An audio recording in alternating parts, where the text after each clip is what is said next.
Ouais, c'est parti pour un tour chrono, comme si c'était une thermique. On va rien changer, on va conduire comme si c'était une thermique.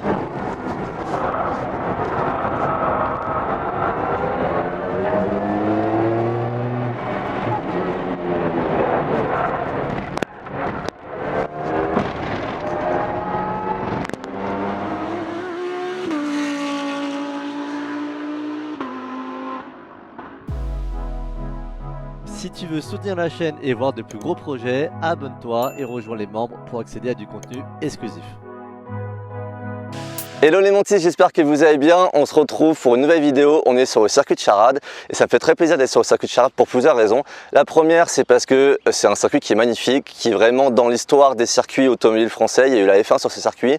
On est dans la région de Clermont-Ferrand, il y a beaucoup de dénivelé, le circuit est vraiment magnifique. Et la deuxième chose, c'est que le circuit de Charade, comme beaucoup de circuits en France, a été menacé plusieurs fois de fermeture, etc. Et que maintenant, vous allez voir, il y a un futur sur ce circuit. Et je vous en dis pas plus parce qu'on n'est pas là pour ça. Aujourd'hui, on est là pour vous présenter la voiture qui est derrière moi. Quand vous la voyez comme ça, elle vous dit forcément quelque chose. C'est une Lancia Delta Evo intégrale. Mais la particularité de cette voiture, pour les plus spécialistes d'entre vous, vous avez noté qu'il y avait quelques changements par rapport à la voiture originelle. En fait, il faut savoir que c'est ce qu'on appelle un resto mode. Alors il y a deux choses, c'est resto mode et rétrofit. C'est quoi ces langages barbares? Resto mode, ça veut dire que tu prends une voiture traditionnelle, une voiture classique et que tu la modernises en apportant des technologies modernes à l'intérieur. Et ensuite rétrofit parce que tout simplement tu fais matcher un moteur moderne, donc en l'occurrence c'est un moteur électrique qui est sous le capot de cette voiture et tu mets dans une voiture ancienne également. Et surtout la grosse particularité de cette voiture, c'est que tu as une boîte manuelle. Ils ont conservé et la transmission est toujours intégrale et tu as une boîte de vitesse qui est la boîte de vitesse d'origine qui a été un peu remaniée pour supporter le moteur électrique, mais tu as une boîte manuelle 5 vitesses. Et alors vous savez que c'est toujours très compliqué de trouver de la passion, de l'émotion dans une voiture électrique, mais on m'a dit Romain, on sait que tu es un petit peu sceptique sur l'électrique. C'est pas faux. Avec cette voiture-là, tu as la boîte manuelle d'origine, donc tu peux toujours passer tes vitesses, débrayer, faire ton talon pointe. On m'a dit tu as la transmission intégrale d'origine et il y a même Didier Auriol qui est présent aujourd'hui, donc champion du monde des rallyes, premier champion du monde des rallyes français et qui a été vice-champion du monde avec cette voiture en version compétition, qui m'a dit tu vas avoir, en vrai, on s'éclate énormément avec la voiture. Donc Didier, je sais pas si je dois te croire sur parole ou pas, mais on va vérifier ça tout de suite. T'avais roulé un petit peu avec? Qu'est-ce que t'en pensais comme ça? Ouais, mais comme ça. Ouais, mais en fait, j'avais pas envie d'accélérer du tout pour pas avoir de sensation, tu vois. Ah, d'accord. Mais ce qui était bizarre déjà, c'était de pas utiliser l'embrayage. C'est une habitude, à chaque fois, pareil, comme démarrer. Dans une vieille. Tu as envie de doser. Tu vois, ça accélère. Tu vois. Et c'est rigolo, le bruit, c'est la transmission qui fait ce bruit-là. Mais c'est ce que je t'ai dit. Tu oublies. Tu oublies complètement. Ouais, tu conduis ça comme une thermique en fait.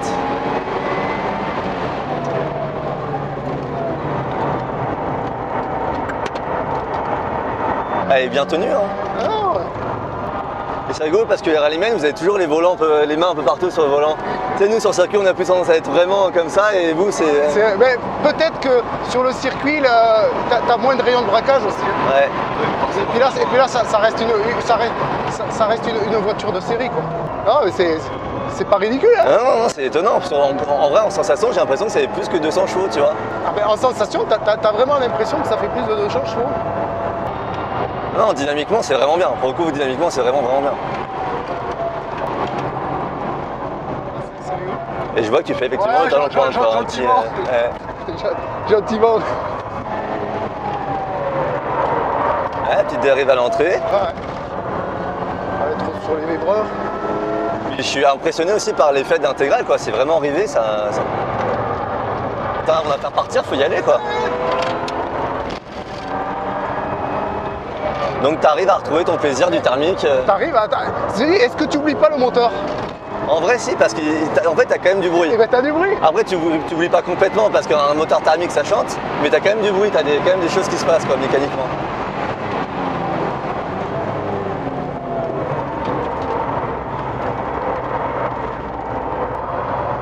Là, tu vois, c'est bon, légèrement sous-vireur, mais globalement c'est pas catastrophique. Hein.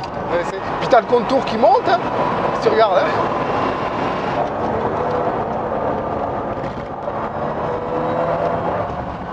Ça vient flirter avec les murs à la sortie, gentiment. Gentiment, ouais. Non, c'est rigolo. Non, c'est bien, c'est bien. Est-ce qu'on n'oublie pas c'est ça, ce qui est surprenant, c'est que tu oublies complètement le moteur en fait. Ah. Et vraiment en sensation, t'as plus de 200 flots. T'as l'impression d'avoir, surtout sur un circuit où ça en fait, t'as l'impression toujours de manquer de chevaux, et c'est surprenant quoi. C'est vraiment surprenant.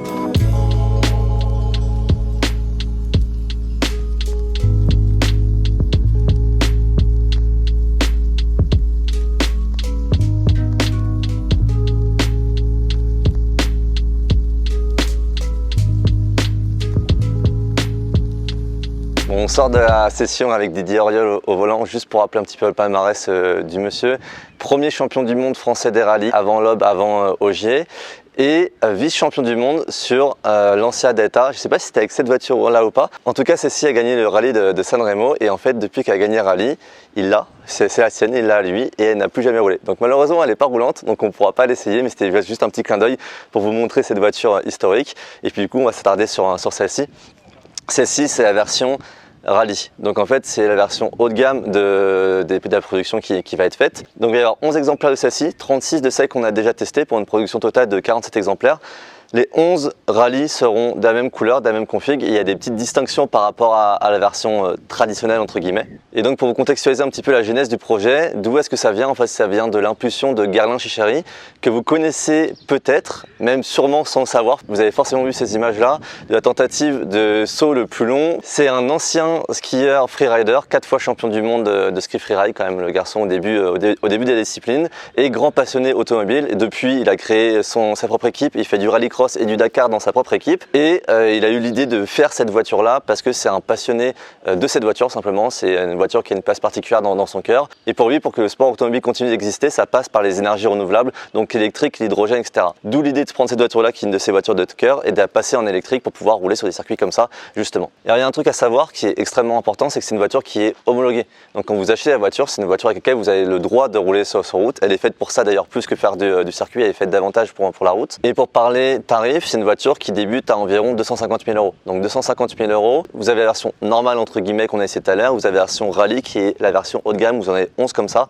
et 36 en grimade. En autonomie, en usage mixte, c'est environ 150-200 km, forcément comme on a roulé tout à l'heure avec Didier au volant, c'est un peu moins que ça. Il faut savoir que les voitures qu'on essaie aujourd'hui sont toujours en développement, elles sont fini à 90-95%, mais il y a encore quelques détails de finition qui restent à faire. Et je vais vous faire un tour de la voiture avec toutes les spécificités sur la voiture. Vous allez voir qu'en fait, le look général, c'est vraiment le look traditionnel d'une Delta Evo intégrale. Et en fait, il y a beaucoup d'ajouts. C'est des petites touches comme ça, mais qui font qu'en look, tu te dis, ouais, il y a un truc qui change par rapport à la version traditionnelle. Alors, comment ces voitures sont créées? Grosso modo, ils trouvent des donneuses, donc des voitures d'occasion qui prennent, ils les mettent à nu complètement, ils les restaurent entièrement qu'avec des pièces neuves, ce qui fait qu'au final, c'est une voiture qui est neuve.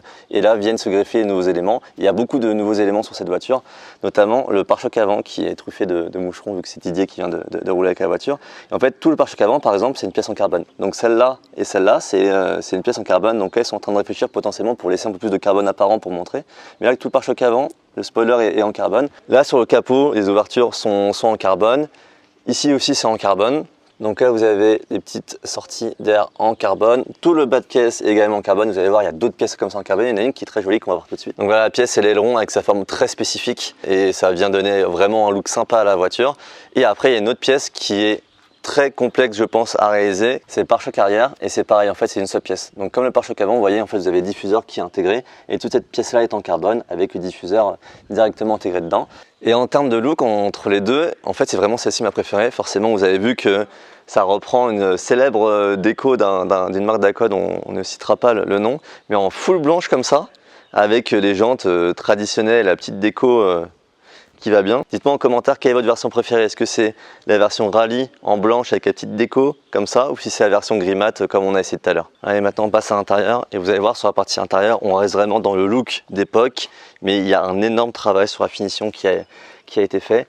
Déjà par rapport à la version normale, ici on est sur la version rallye, donc vous avez des baquets qui sont différents et qui ont le dos tout en carbone et avec une sellerie spécifique qui reprend pareil la déco extérieure de la voiture. Tout est en Alcantara et vous allez voir l'effort de finition, c'est assez incroyable. Et regardez là, vous avez le sol de porte qui est recouvert d'Alcantara. Là, toute la contre-porte en Alcantara, surpiqué. le petit tunnel de la colonne de direction qui est recouvert. Là forcément le tableau de bord et tout est comme ça, même jusqu'au plafond. Je sais pas si on voit bien, mais ouais, l'Alcantara un petit peu perforé. Les pare-soleils également. Mais on se retrouve dans une Delta de l'époque. Détail amusant, vous avez toujours la clé d'origine, c'est pas un bouton, vous avez bien à tourner la clé pour démarrer. Le volant tulipé, vous avez toujours vos compteurs d'origine, je sais pas si c'est d'origine ou pas, mais en tout cas ils ont un design comme si c'est d'origine. La version rallye par rapport à la version normale apporte un débattement qui est plus faible sur l'engagement des vitesses. Et en position de conduite, je connaissais pas du tout la Delta, en fait tu es assis assez haut. Tu as l'impression de dominer un petit peu la route. Et quand je vous disais que les voitures sont à 90-95% finies, par exemple là vous avez un boîtier qui est ici, mais dans la version finale c'est avec un écran digital qui va être compatible iOS et Android qui sera là à la place. En fait l'idée c'est de garder l'esprit d'origine mais d'apporter cette petite touche de confort supplémentaire pour pouvoir utiliser ta voiture au quotidien dans un plus grand confort par rapport à l'origine. Et donc ce que tu me disais, c'est que si tu restes en 3ème ou c'est en 5ème que tu peux tout faire à conduire comme. En 3ème, en fait en ville, en gros si tu te mets en 3, tu arrives au feu rouge, tu touches même pas l'embrayage, tu repars, tu peux conduire quasiment comme une automatique. C'est l'avantage du couple avec l'électrique. Et tu vois, pour une vieille voiture quand même, la donnée de route elle est assez incroyable. Ah mais moi ça m'a surpris. Quand j'ai vu que comment Didier a tapé en direct.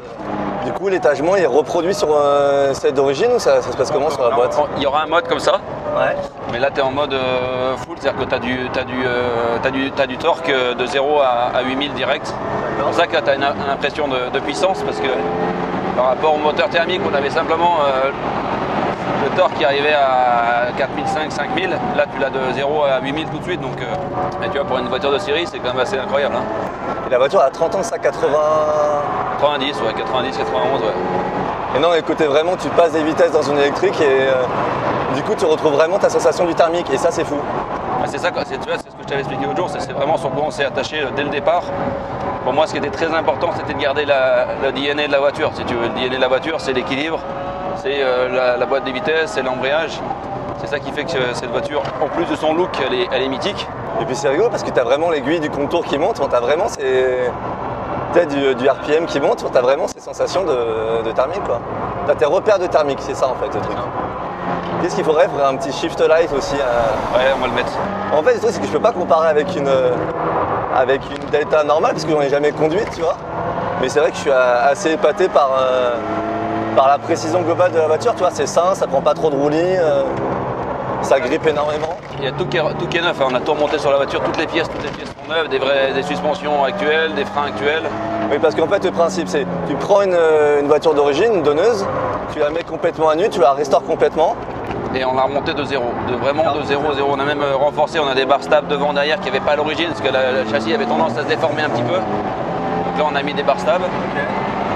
On a mis des vraies suspensions, des vrais freins par rapport à ce que c'était d'origine. Alors après on a une limitation par rapport à la réglementation, mais globalement c'est tout en mieux.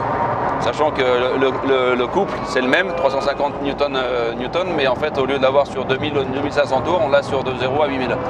Donc c'est ça qui donne cette sensation de puissance, parce qu'en fait la voiture il y a la puissance qui est disponible en permanence en fait. Mais là où il faudrait vraiment qu'on essaye, mais du coup je vais l'essayer à partir de ce week-end parce que je la ramène chez nous, c'est en route de montagne. Je pense qu'en route de montagne ça va être assez intéressant.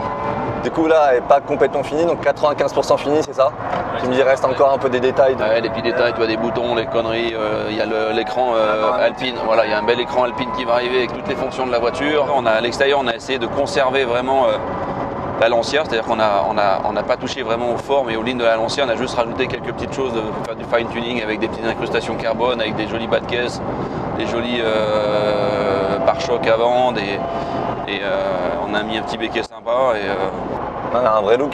En fait quand tu vois la voiture, c'est ça. C'est une lancière un peu plus extravagante quoi. Mais en tout cas elle est toujours là. Et c'est vrai qu'avec ce volant, en fait, je disais à Didier qu'il y avait les mains qui se baladaient partout sur le volant, mais c'est un petit volant tulipé, t'as envie que ça se balade. L'entrée sur frein, tu sens que la voiture elle se cale un peu sur ses appuis, elle prend un peu de roulis mais elle se cale juste. Sur le frein, il faut vraiment appuyer, hein. C'est vraiment à l'ancienne pour le coup.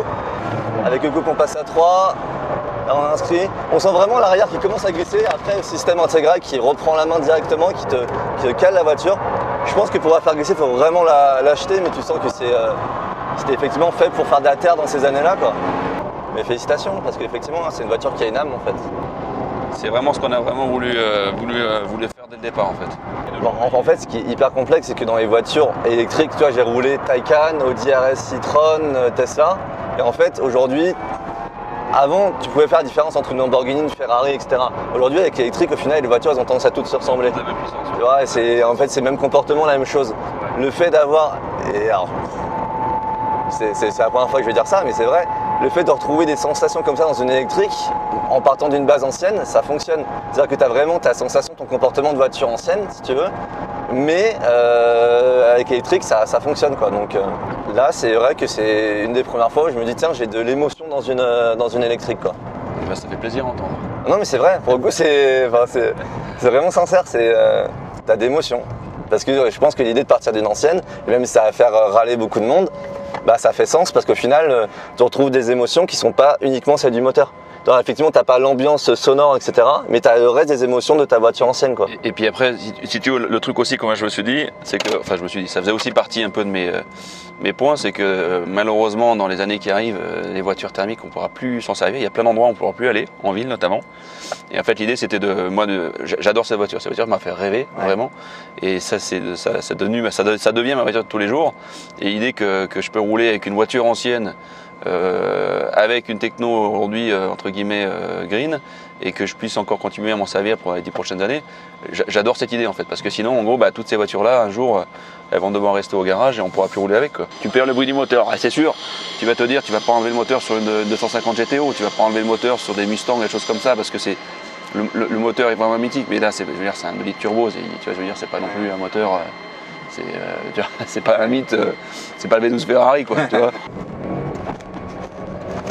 Ouais, c'est parti pour un tour chrono, comme si c'était une thermique. On va rien changer, on va conduire comme si c'était une thermique.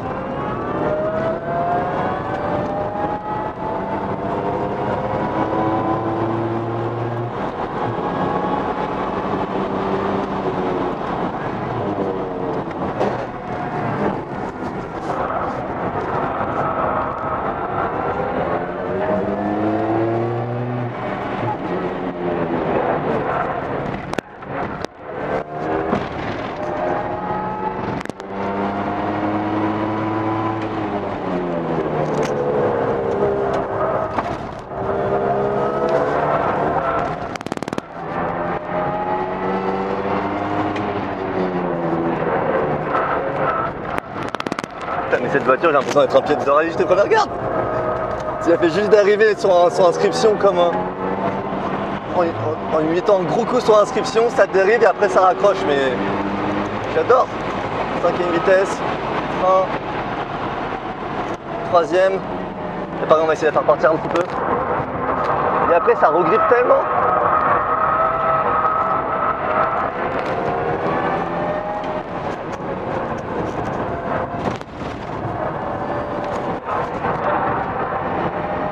Il y a plus que 200 chevaux là-dedans, c'est pas possible. Petit talon pointe. Juste pour relancer un petit peu.